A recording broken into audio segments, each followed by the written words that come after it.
Hello, I wanted to make a mini series about weird and unusual joysticks from 8-bit era, and this is Slik Stik.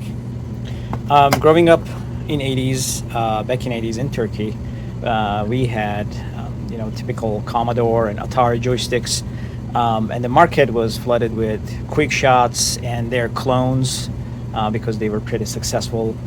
I guess some companies wanted to get clever and build their own version, and we had competition pro clones, and then there was one joystick. It was branded as TST. The full model name was TST Super 2 Joysticks. It had the look of a competition pro, but its design inside was something unique. It was very different. And while I broke many different joysticks, that TST was my last joystick because it never broke.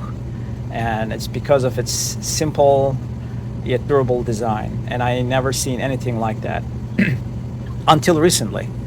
I was looking at the joystick list on Atari Compendium and wanted to see if I could find joysticks from my childhood, and I did not see the TST. However, I saw a very familiar inner guts of different joystick that was just like TST.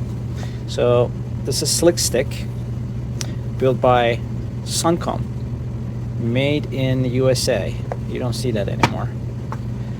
It feels really stiff, and there's not much travel distance or travel time from side to side between directions, and not much feedback. And the reason is, we'll see, I already removed the screws. Here it is. This stick is basically a metal rod with a ball, and that ball is actually the ground. In a typical joystick, you see switches on each direction, and when you push the stick, it activates a switch and it shorts the ground with the direction pin. In this case, this is the ground, and each of these is the direction pin, and they are just metal plates. The TST model I had, they were actually rods, metal rods. This one is plate, but the principle is the same. That is why you don't feel much the spring action when you move, because there's no switch to activate. It's just metal to metal contact. And another obvious thing is other joysticks, the up switch is for the up direction, but in this case this is reversed, because when you move right, the ball is going to move left, and then it will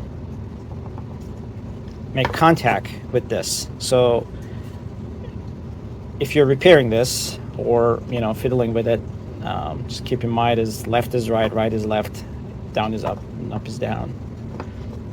That is why it's very durable. No switch to brake, no moving parts, pretty much metal to metal contact.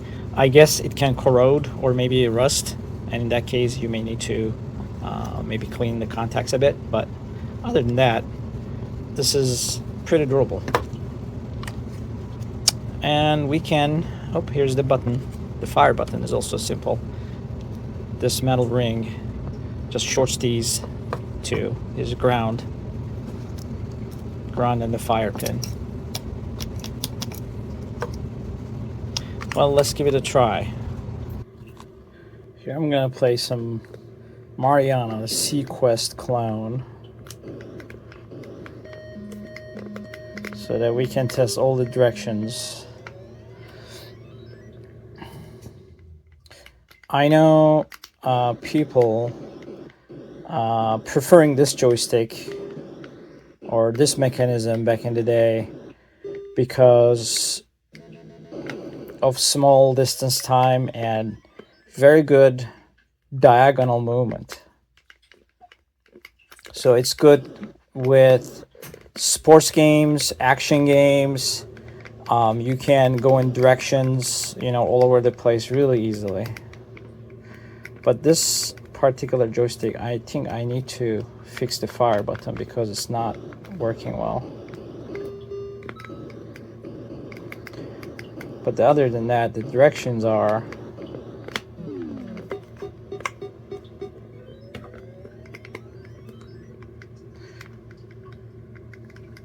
really easy to move. You can't even use your thumb.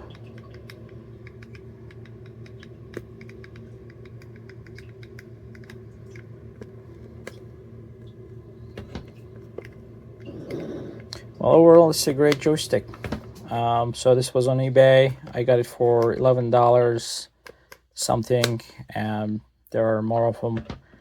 But yeah, if you're either collecting joystick or just simply looking to get one for your Atari or Commodore, these are very durable. Thank you.